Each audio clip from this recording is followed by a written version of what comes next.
साल 2013 की बात है। उत्तराखंड में बड़ी भीषण आपदा का सामना उत्तराखंड के लोगों ने किया था। 16 और 17 जून की मध्य रात्रि को एक बादल फटा और बादल फटने से केदारनाथ धाम में मानो तबाही आ गई। हजारों लोगों को अपनी जान से हाथ धोना पड़ा जो तीर्थ के लिए यहाँ पर आए हुए थे। यही हाल बद्रीनाथ धाम की तरफ भी था। हालात वहां पर भी काबू से बाहर थे, लेकिन केदारनाथ धाम चूंकि एक बादल फटने की वजह से और पीछे एक झील बनी थी उसके टूट जाने की वजह से काफी ज्यादा कैजुअलिटीज देखने को मिली थी और पूरी तरह से एक आबाद धाम मानो मरघट में तब्दील हो गया था। लेकिन एक चीज थी जिसका बाल भी बाका नहीं हुआ, खरोच तक नहीं आई, और वो था बाबा का धाम, यानी बाबा का मंदिर केदारनाथ, जिसके दर्शन के लिए लोग राज्य से, देश से और विदेश के कई हिस्सों से यहाँ दर्शन करने के लिए आते हैं, उनके धाम आते हैं, उनका आशीर्वाद लेने के लिए आते हैं। आप कहेंगे कि अचानक केदारनाथ धाम की मैं बात कर रहा हूँ, चारधाम यात्रा का दौर है, शायद ये वजह तो नहीं, लेकिन बिल्कुल भी नहीं। चारधाम यात्रा का इस कहानी से कोई लेना देना नहीं। अभी दिन की बात है, मैं सोशल मीडिया प्लेटफॉर्म पर चेक कर रहा था तो मेरी एक टीवी के समय की, आज तक में हम लोग साथ साथ थे, मीनाक्षी कंडवाल, उनका एक वीडियो में देख रहा था और वीडियो में वो किसी प्रतीक चिन्ह को लेकर बात कर रही थी, भव्यता को लेकर बात कर रही थी।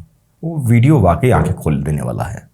मीनाक्षी कंडवाल को मैं बहुत गंभीरता से फॉलो करता हूं क्योंकि उत्तराखंड के मुद्दों पर और उत्तराखंड की राजनीति पर, उत्तराखंड के सभी चीज़ों पर उनकी बहुत बारीक नज़र रहती है। उत्तराखंड से बिलोंग भी करती हैं वो, और सही मुद्दे को उठाने में कोई गुरेज नहीं करती हैं। मतलब कहते हैं ना कि घबराहट पैदा नहीं होती है उन्हें। तो जब मैंने वो वीडियो देखा तो मुझे वाकई लगा कि इस वीडियो के बारे में थोड़ा और गौर से समझाने की ज़रूरत है लोगों को, क्योंकि 2013 की जब आपदा आई थी तो वो बुरा संदेश देने के लिए ऊपर वाले ने मुझे ही चुना था।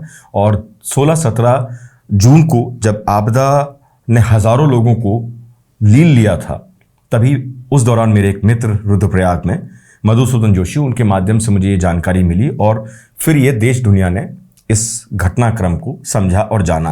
नहीं तो लोगों को पता भी नहीं था कि केदारनाथ धाम में कितना बड़ा हादसा हो गया है और कितने हजारों लोग काल के गाल में समा चुके हैं। अब 2013 की आपदा बीते बीते 2014 का वक्त आता है। 2014 में सत्ता परिवर्तन होता है देश में, और साथ ही राज्य में कांग्रेस का भी सत्ता परिवर्तन होता है। विजय बहुगुणा कांग्रेस के मुख्यमंत्री हुआ करते थे 2013 में, लेकिन उसके बाद जो राज्य की बागडोर थामी वो कांग्रेस के ही वरिष्ठ नेता हरीश रावत ने थामी। अब दौर चला कि कैसे जल्दी से जल्दी इस धाम को लोगों की पहुंच में लाया जा सके। अच्छी बात है, लोग दर्शन करना चाहते हैं अपने इष्ट के, लोग दर्शन करना चाहते हैं बाबा केदार के, तो ठीक भी था। रास्ता बनाने की कोशिश जारी रही और धीरे धीरे ये कोशिश बहुत तेजी में परिवर्तित होती चली गई, और इस तेजी के साथ साथ ये कोशिश बाबा से राजनीतिक हलकों तक पहुंचने लग गई। 2014 का वक्त था, प्रधानमंत्री नरेंद्र मोदी ने देश की बागडोर संभाली और उसके बाद उन्होंने केदारनाथ के भव्यकरण को लेकर एक मास्टर प्लान तैयार करने की बात की और उस पर काम होना शुरू हुआ। इसी काम के तहत पीछे केदारनाथ धाम के बिल्कुल पीछे एक शंकराचार्य जी की, क्योंकि 2013 में जब आपदा आई थी तो शंकराचार्य जी की प्रतिमा, जिसको लेकर प्रधानमंत्री नरेंद्र मोदी की सोच थी कि शंकराचार्य जी की प्रतिमा दोबारा से वहां पर लगाई जाए और उसका प्रॉपर तरीके से अनावरण किया जाए, और वो किया भी गया। देश के प्रधानमंत्री नरेंद्र मोदी ने ही अनावरण भी किया। वो बाबा के द्वार आए थे और बाबा के द्वार आकर शंकराचार्य जी के भी उन्होंने दर्शन किए। भगवान केदार के धाम में अपने आप में एक शक्ति है, और उस शक्ति का स्वरूप 2013 में सबने देखा कि जब सब कुछ उथल पुथल हो गया तब बाबा केदार विराजमान थे। उनकी अलौकिक शक्ति वहीं थी, विराजमान थी। लेकिन आज भव्यता और सभ्यता के बीच में एक जंग सी छिड़ी हुई है। मानो केदारनाथ के धाम को भव्य बनाने के चक्कर में सभ्यता का पीछा छोड़ते चले जा रहे हैं, ऐसा प्रतीत होता है। और ऐसा कई वीडियोस में देखने को भी मिलता है, जहां बाबा के नाम पर लोग चिलम फूंकते हैं, बाबा के नाम पर लोग हुक्का गुड़गुड़ाते हैं और कहते हैं कि बाबा के द्वार आए हैं, और ये एक आम बात है और बाबा का प्रसाद है ये। कुछ लोग पर्यटन की दृष्टि से बाबा केदार के धाम आते हैं और हो भी क्यों ना, क्योंकि अब जिला प्रशासन ने या कहें कि सरकार ने बाबा केदार के धाम को तीर्थ से अलग हटाकर मानो पर्यटक स्थल के तौर पर विकसित करने की ठान ली है। चाहे वो उसका सौंदर्यीकरण हो, या फिर अब अगर आप देखेंगे कि ये जो प्रतिमा है वो हो, या फिर आप देखेंगे एक प्रतीक चिन्ह ओम की आकृति में, ओम ही कहेंगे हम। मैं ओम का विरोधी नहीं हूं। मेरा मानना यह है कि 5 टन की ओम की प्रतिमा लगाने की बजाय जो बाबा केदार के धाम के बिल्कुल बीचों बीच सामने लगाई गई है, उसकी बजाय ज़रूरत थी वहाँ पर सही तरीके से सुविधाएं उपलब्ध कराने की, क्योंकि बाबा को सौंदर्यीकरण की ज़रूरत नहीं है।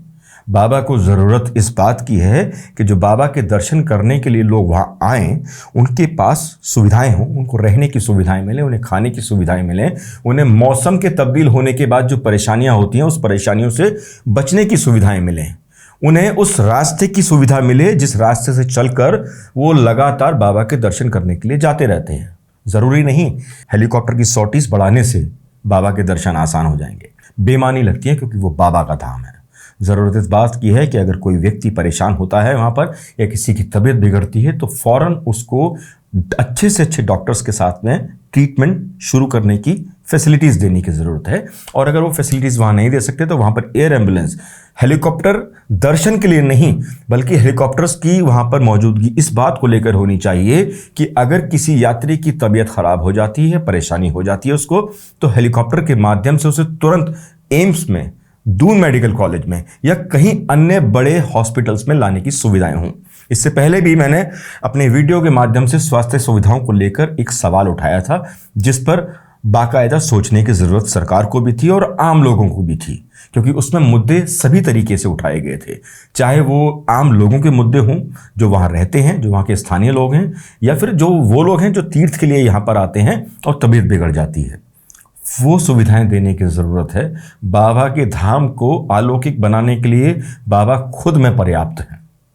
आप कोशिश ना करें, आप सिर्फ इस बात की कोशिश करें कि बाबा के भक्तों को इस बात की सुविधा मिल सके कि वो डॉक्टर्स वहाँ पर मौजूद हों, अगर मुश्किल वक्त में उनको ज़रूरत पड़ जाए उनकी, वो चॉपर्स वहाँ मौजूद हों अगर मुश्किल वक्त में उन्हें एयर एम्बुलेंस की ज़रूरत पड़ जाए। ये विषय बताते हुए भी मैं मुद्दों की ही बात कर रहा हूँ। 2013 से लेकर 2023 तक ये जानने की ज़रूरत है कि वहाँ पर स्वास्थ्य सुविधाओं के नाम पर आपने क्या क्या चीज़ें स्थापित की हैं। क्या बाबा केदार धाम में कोई अच्छा हॉस्पिटल तैयार किया गया है जहां पर सुपर स्पेशलिस्ट बैठ सकें, और जो लोग हार्ट अटैक की वजह से मौत के मुंह में समाते जा रहे हैं उनको बचाने के लिए वो पूरी तरह से सभी सुविधाओं के साथ संपन्न होकर तत्पर रहें, ताकि यात्रियों को, तीर्थ यात्रियों को बचाया जा सके। आपको ज़रूरत है इस बात की कि केदारनाथ धाम में पहुंचने वाले श्रद्धालुओं को सही समय पर खाना उपलब्ध हो पा रहा है या नहीं हो पा रहा है, और सही कीमत पर हो पा रहा है या नहीं हो पा रहा है। कहीं उनके साथ कोई लूट तो नहीं हो रही है, जो आम तौर पर देखा भी जाता है। आपको ज़रूरत इस बात को लेकर है कि यात्रियों के वहाँ पर पहुँचने के बाद रहने की कैसी व्यवस्थाएं हैं। क्या यात्री सुरक्षित रात की ठंड में पर्याप्त साधनों के साथ रह पा रहे हैं वहाँ पर या नहीं। आपको इस बात की ज़रूरत है। बाबा केदार धाम ना सही, गुप्तकाशी तक लगातार आपके पास बहुत सारी ऐसी जगह हैं जहाँ पर ये आप स्थापित कर सकते हैं, ताकि यात्रा पूरी तरह से सुचारू रह सके, यात्रा में किसी को तकलीफ ना हो। आपको ज़रूरत इस बात की है कि जो लगातार सॉर्टीज़ होती हैं जिससे पर्यावरण को नुकसान होता है, उसको रोकने की ज़रूरत है। क्योंकि सॉर्टीज़ जब स्टार्ट होती हैं तो जब तक मौसम में परिवर्तन नहीं होता तब तक वो नॉन स्टॉप चलती ही रहती हैं, जो कहीं ना कहीं हमारे ग्लेशियर्स को, पर्यावरण को नुकसान पहुंचाती हैं। अब अगर ये बात मेरी गलत है तो इसका मतलब जो पर्यावरण के बारे में जानकारी रखते हैं वो लोग गलत हैं, क्योंकि मैं उन्हीं की बात कर रहा हूँ। मैं बड़े बड़े संस्थानों की बात कर रहा हूं जो इस मुद्दे को लेकर बहुत गहन चिंतन करते हैं कि ज़्यादा हेलीकॉप्टर के मूवमेंट से, ज़्यादा सॉर्टीज से कहीं ना कहीं हमारे पर्यावरण को नुकसान पहुंचता है। तो मेरी रिक्वेस्ट है मोदी जी से भी, मेरी रिक्वेस्ट है पुष्कर सिंह धामी जी से भी कि कृपया स्तंभ, चिन्ह और इन सब से अलग हटकर बाबा के स्वरूप को, बाबा के भव्य स्वरूप को ना ललकारें, बल्कि बाबा के धाम में जो उनके भक्त वहाँ पहुँचे हैं उनकी सेवा करने में अपने वक्त को, अपने पैसे को लगाएं। आज के लिए बस इतना ही। नमस्कार।